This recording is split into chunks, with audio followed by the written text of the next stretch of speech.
can dethrone Marc Marquez from his King of the Ring crown. The 8-time world champion, unbeaten around this venue in every single time he started a MotoGP race here. But he's going to be up against it this weekend with Pecco Bagnaia, the world champion, and Jorge Martin, the world championship leader, in fine form at the moment. Jack Appleyard and Simon Crayf are here to preview what we can expect this weekend. And we'll start with our victor from just a few days ago, the Super Grand Slam Pecco did, fastest in every single session apart from warm-up. Which doesn't count. Doesn't count, we'll give him that. He led every lap.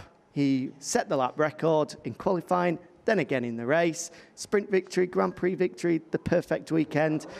I mean, what can you say about that? It was utterly perfect. The only thing I could say, he was so good that, sorry if someone doesn't agree, but he made the race more boring. No, it wasn't the most interesting weekend. He just stretched it out. He was so good, everyone behind, including Jorge, who did a fantastic job, I've got to repeat.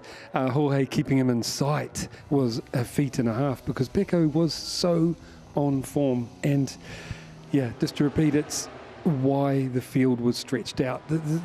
This rider went 30, was it? It was like not almost a second a lap faster every over lap. 30 seconds. I mean, that's unbelievable, faster than last year. So I'm hoping he's not that good here. We all are. We all are. Well, the factory Ducati camp, I'm sure, are hoping for that. But as you rightly say, it didn't make it the most interesting of weekends because he topped that first session of the weekend on Friday morning for the first time in his MotoGP career. And from then on, from about 11:30 on Friday afternoon, Friday morning, you felt that the writing was on the wall and it was only going in one direction. And that's exactly what happened. All the other riders in the interviews every evening said Pecco is on another level or two above everyone else. So coming from riders, that's huge praise. He's in fine form at the moment. Won our last 5 race starts going all the way back to the Catalan Grand Prix over a month ago now. Did a double in Mugello, did a double last time out in Assen. But Simon still doesn't lead the World Championship. And I think a lot of credit will obviously go the way of Bagnaia, given the run of results that he's on at the moment. But Jorge Martin is not letting him get out of sight. Well, literally, at the last race, Pecco being so on form, and Jorge managing to fight back from a really rough Friday, totally unhappy. Yes, the wind dropped off, and I think a lot of riders got more comfortable. That was the thing. Going into Saturday night, I thought it doesn't matter what the conditions are. You know, we didn't know rain, but Pecco was comfortably faster than everyone and comfortable in that high wind, cooler temps, warmer temps, no wind. He was consistently faster, and that's why we thought he's going to do it. But this man fought back from a very uncomfortable Friday all the way. Yeah, you can see him here. He's going into qualifying here, going to have a go, and he did. He's losing the front. He's unstable, and he put the tyre in and went second fastest by very little. So it was super impressive. Then he did the sprint and the race. He's keeping the pressure on, and everyone knows the championship is about doing that on the circuits you're not comfy on, you know, and so because we're going to come to, as Jorge said, some tracks in Asia where it's going to be his turn to feel a level above the opposition. Yeah, to win a world championship, you feel it's not how good your good days are, it's how good your bad days are. Yes, exactly. And certainly, at one point I would love to know is definitely 24 months ago, 2 years ago, we wouldn't have seen a weekend like that from Jorge Martin if he'd have had the Friday that he had, and he would have been shaking his head and was visibly upset and unhappy. You tend to think that maybe it could have got the better of him, but the crashed. Yeah, the maturity that he's shown, potentially even last year we might not have seen it, but Gino Borsoi, a lot of guys within the Prima Pramac Racing camp have been at a stress to say from the start of the year, this is a new Jorge Martin. He has taken a step even from last year when he got so close to the World Championship. Is that last weekend the biggest evidence of that we've seen? I've said it repeatedly that Jorge is a really fast learner, you know. I've seen him learn so many times. Yes, he's kept crashing, but often different reasons, you know, and I think part of it is I still don't think he's good technically, compared to Pecco, meaning giving the feedback, understanding what the bike's doing and finding the answer. Pecco, I think, has the edge on him. Then Jorge, I would have said that clearly a couple of years ago, even last year, but now, this year, I've seen him in trouble twice, setup-wise, fight back, work it out with the team, and turn up on Sunday and be fast and not crash. So he's getting better. He's getting stronger race by race. How important is this weekend, Simon? We see what happens last year, the pair of them pretty much inseparable. In fact, they were inseparable there when they had that contact just before the final lap started. 10 points between them in the World Championship, ahead of the summer break as well. Is this a massive weekend in terms of trying to make sure that you're the man in pole position going into this little break? Just for people's memory, last year, Jorge was the man on Saturday sprint. He dominated, He was the fastest, best rider out there. Pecco, overnight, and his crew did a typical Pecco. In fact, Ducati came out and matched Jorge the next day. To be honest, I think they even had the edge on Jorge. Jorge just played his cards perfectly, which against, the skill of Pecco is something, to outplay someone who probably has a slight edge on Sunday. So Jorge did an amazing job. And hopefully there's more than two of them in the race this weekend. I wonder who you might be referencing. That third man, could it potentially be a certain Marc Marquez? Well, I loved the way Mark put it on his Sunday night debrief. I didn't love everything about his debrief, but what he said, I think, is bang on. He said that, he got asked, about this race, how good you're going to go. He said if he is good, because Pecco and Jorge are so on form at the moment, so fast, going well will be fighting with them, Yeah.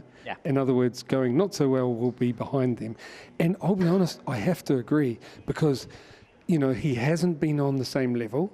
If you think this is his circuit, he's going to step up.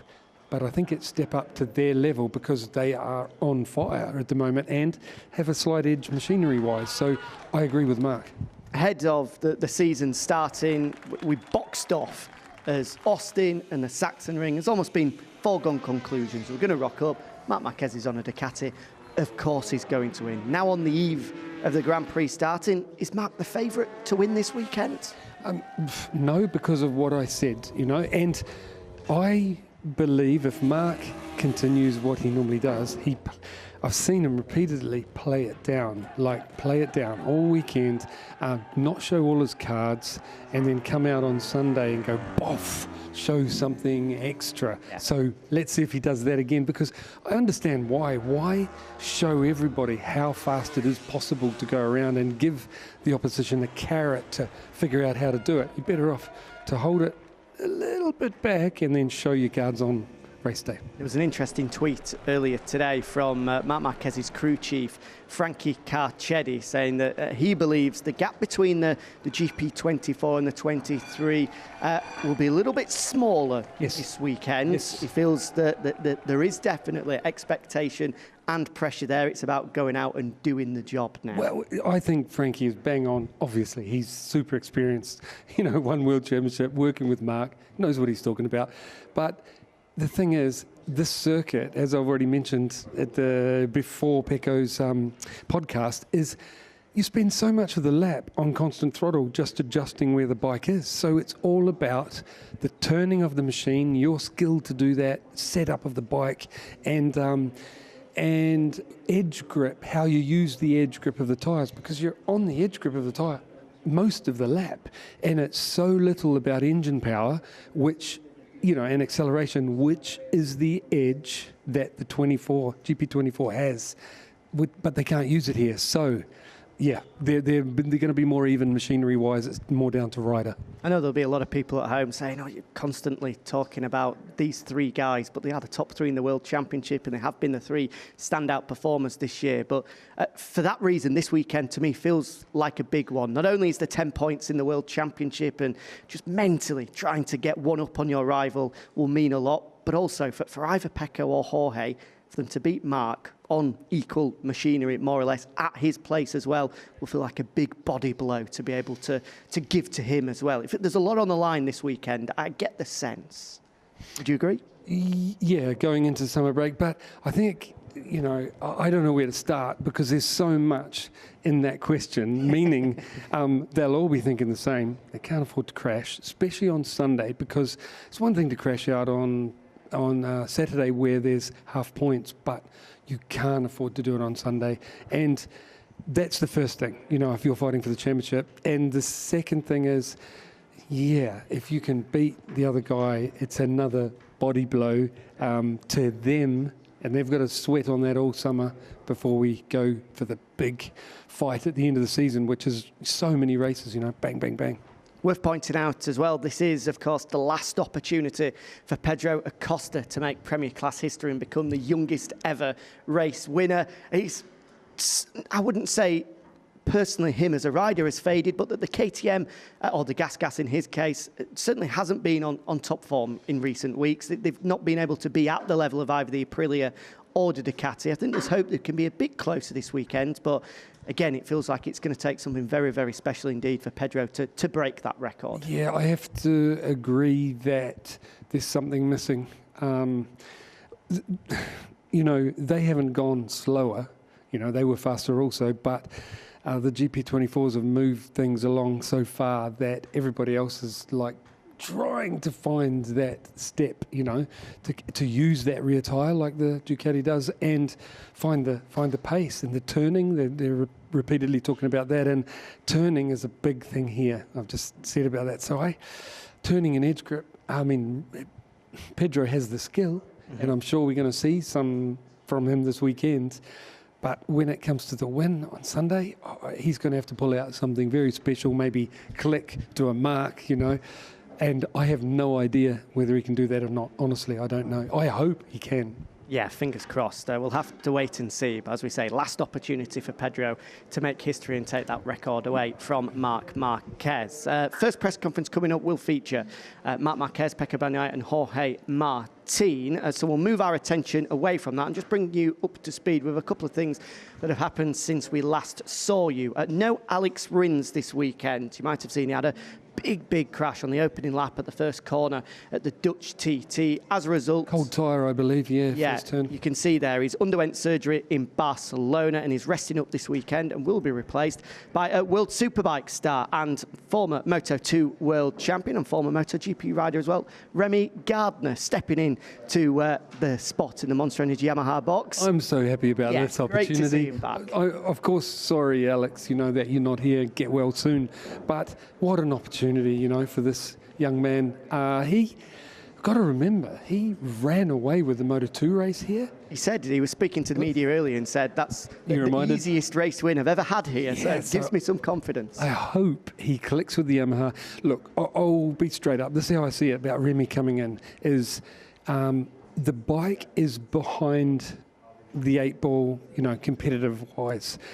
So much like probably the R1 is in Superbike, you know, and you have to ride to the level of the bike and then find something extra, you know, take big risks. And it's one thing to expect Remy to ride to the limit of the bike, but to find something extra on a wildcard weekend, when you don't know the bike, is beyond, you know, what's reasonable expectation, you know. So I just hope he clicks with the bike and puts a good solid ride in, you know, because I know he can. I'm sure he'll be hoping for the same as well. Of course, has got World Superbike action not only next weekend at Donington Park, but the weekend after that as well at Most in the Czech Republic. So when speaking to the media, his big thing was, I just need to make sure I get away from here in one piece, because World Superbikes is still the priority. Good to see, though, that Aleix Espargaro, another one of our wounded warriors, despite a broken finger in his right hand, has travelled, is going to try tomorrow morning. So let's see how Aleix gets on. But the big news involving him is that since we last saw you, he has been officially announced by HRC as their test rider for next year. You feel a big move by Honda to go out and get someone with such experience, with Grand Prix victories under his belt as well. It shows that Honda are trying and potentially the first step for them in terms of trying to get back to that former glory? Great move, Aleix, on both parts, I could tell Aleix was thinking about this 12 months ago. He said something about... I think he referred to them, HRC or Repsol Honda, as being the Barcelona of MotoGP, which is the team that he supports, a club with so much history, so much prestige. Whenever he was given the opportunity, he was always speaking about them in glowing terms, wasn't he? I can't remember what it was, but I put the things together and went, he wants to be HRC test rider. And if you are going to sell your skills, why not sell it to the highest bidder? I completely agree, especially when it's towards the end of your career. So congratulations to Aleix, top job. You got what you were aiming at.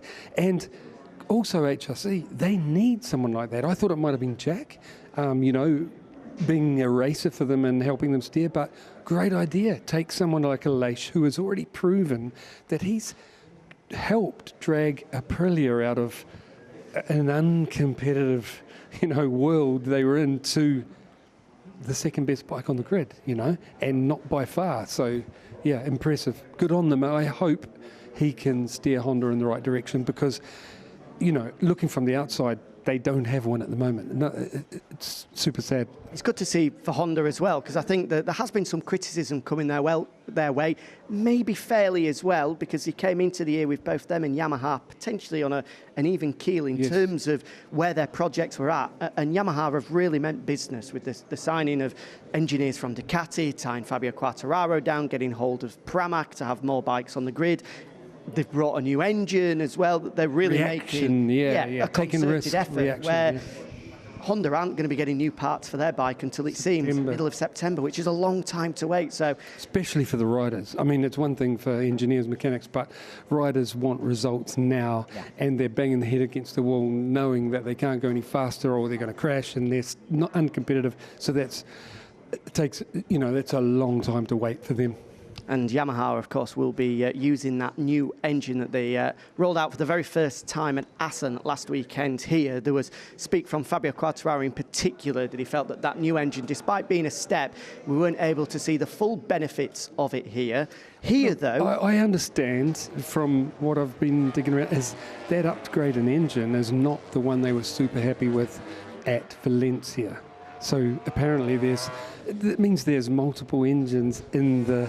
on the conveyor belt, slowly turning up. So that's exciting. When the next one comes again, if I understood correctly, it's apparently a bigger step again. Well, Fabio was speaking throughout the course of the Dutch TT weekend, saying that he feels that this new engine brings back some of the old classic characteristics of Yamaha, and here in particular, if it does have that, could see them have a bit of a step forward. The big difference, he said, was in the slow corners being able to stop it better and it turn better, but very slow corners, not fast ones.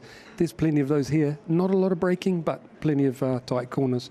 Interestingly, in terms of 2025 as well, we know that this man has been tied down. We speak about how Yamaha were making bold statements and keeping that man for the next 2 years. Johan Mir on the other side. Does look like he's going to be staying at Repsol Honda as well. Speaking with the media earlier, saying that he doesn't feel that renewal is too far away. Ralph Fernandez saying similar as well. It looks like he's going to be staying at Trackhouse. Very quickly, a lot of these seats are starting to fill up now, Simon, and we're looking at the likes of Jack Miller, Miguel Oliveira, Fabio De Gianantonio. At Aprilia?